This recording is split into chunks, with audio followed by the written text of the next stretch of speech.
Bismillahirrahmanirrahim.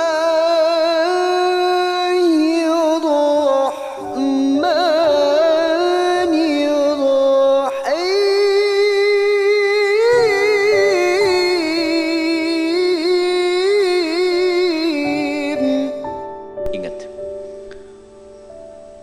jangan kita membuat kerusakan di muka bumi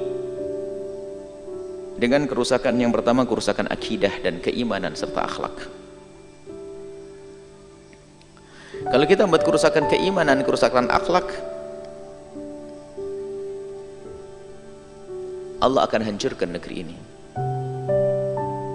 Dan di saat negeri dihancurkan, perusak akhlak itu adalah akan masuk wilayah murka Allah.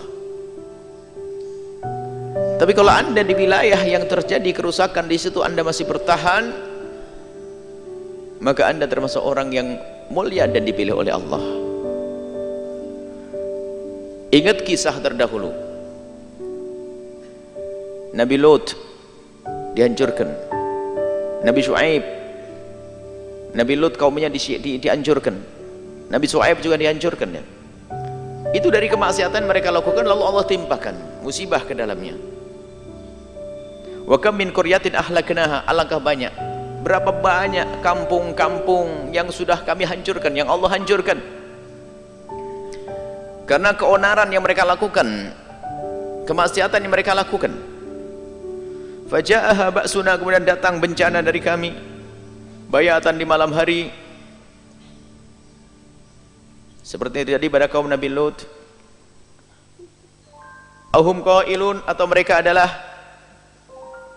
qailun itu tidur atau istirahat di siang hari. Qailun qailulah ya, lagi istirahat siang hari dalam bencana. Jadi artinya apa? Bencana itu bisa Allah turunkan di malam hari, juga bisa diturunkan di siang hari. Bahkan lagi mereka itu adalah lagi bersenang-senang, Allah timpakan musibah.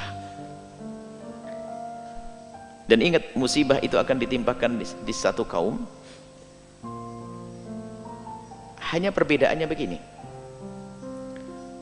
jika Anda adalah orang yang beriman, semoga Anda tidak tertimpa musibah di dunia dan di akhirat. Kalau ada satu kaum beriman tertimpa musibah, berbeda dengan orang kafir yang tertimpa musibah. Musibah akan diturunkan, akan hancurkan. Akan tapi kalau Anda atau orang itu adalah ahli iman, kok tertimpa musibah, bagi dia adalah kemuliaan. Tapi yang tidak beriman itu kalau tertimpa musibah, itu adalah muqaddimah hukuman di dunia sebelum hukuman di akhirat.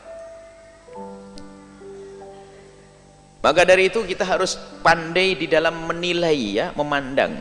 Kadang kita memandang dengan kesombongan. Contoh, beberapa waktu lalu, beberapa tahun yang silam, ada bencana di Aceh, tsunami,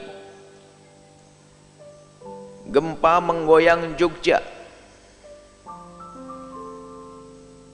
Lalu tiba-tiba kita mengambil ayat semacam ini, tanpa kita sadari kita telah melukai hati orang-orang yang masih tersisa di masyarakat Aceh dan orang-orang tersisa di masyarakat Jogja. Contohnya, lalu kita dengan sombongnya berkata, wah, Aceh mendapatkan musibah semacam itu karena dosa-dosa orang Aceh. Nah, ini kan, atau orang Jogja mendapatkan musibah seperti itu karena banyaknya dosa orang Jogja. Ini adalah kalimat yang tidak bijak. Memang betul, bisa saja musibah Allah timpakan karena dosa. Tapi Al-Quran itu bukan untuk nilai orang lain, wahai hamba Allah. Al-Quran untuk menilai dirimu sendiri, untuk pegangan buat kita. Kita itu sering kalau mendapatkan firman Allah, petua itu yang dilihat orang lain. Ini peringatan, jangan sampai engkau itu dihancurkan oleh Allah dalam keadaan kamu bermaksiat. Nggak usah nengok orang lain. Kalau melihat Aceh, kita pandangannya beda dong.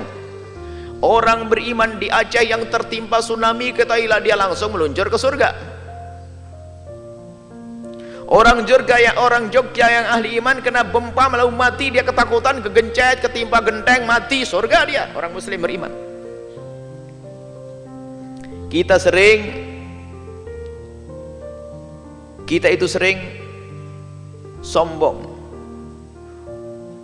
lalu berkata seperti itu. Dan kita melihat komentar-komentar itu karena maksiat. Aceh tidak seperti dulu, sudah banyak maksiat, makanya setelah itu Aceh tertimpa musibah gara-gara banyak zina, banyak ini. Yang meninggal itu adalah banyak anak-anaknya yang soleh dan orang-orang yang soleh. Tanpa sadar kita menyakiti mereka. Kalau seandainya Aceh itu diguncang atau kena tsunami karena ada yang berzina di tempat sana, maka ketahuilah Cirebon dan sekitarnya pun juga sudah harus kena. Di sini juga ada orang melakukan kehinaan kan, minuman keras juga ada dan seterusnya. Akan tapi yuk cara pandang, kalau ada peringatan semacam ini untuk kita, bukan untuk nilai orang lain. Kalau memang kisah kaum Nabi Syuaib dan kaum Nabi Lut memang sudah dijelaskan oleh Al-Quran, tapi kita tidak boleh berprasangka buruk kepada umat Nabi Muhammad yang mati dalam keadaan tertimpa musibah. Jadi cara pandang begini, kalau ada musibah menimpa kita, bolehlah kita berkata ini karena dosaku. Bukan boleh, hendaknya kita berkata ini karena dosa-dosaku. Tapi kalau melihat orang lain sakit, kita bisa hibur hatinya, itu karena Allah ingin mengangkat derajatmu, Allah memberikan pahala kepadamu. Coba saja contoh kecil, ada datang pada orang sakit, iya pak ini karena dosa-dosamu pak. Wah ini kan tidak enak banget nih manusia ini, tidak punya adab.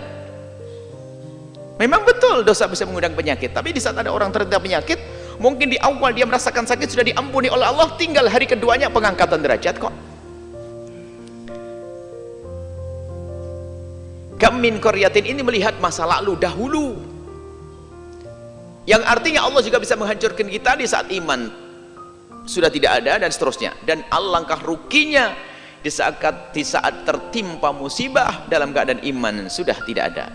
Sedang dalam kenyataan Allah pun menimpakan musibah di dunia kepada orang kafir, dan juga Allah menimpakan musibah kepada orang yang beriman. Musibah ada, cuman bedanya jika musibah ditimpakan oleh Allah kepada orang yang beriman itu adalah karena Allah ingin mengampuni dosanya, atau karena Allah ingin mengangkat derajatnya, atau karena Allah ingin menyimpankan, menabungkan pahala besar nanti di akhirat.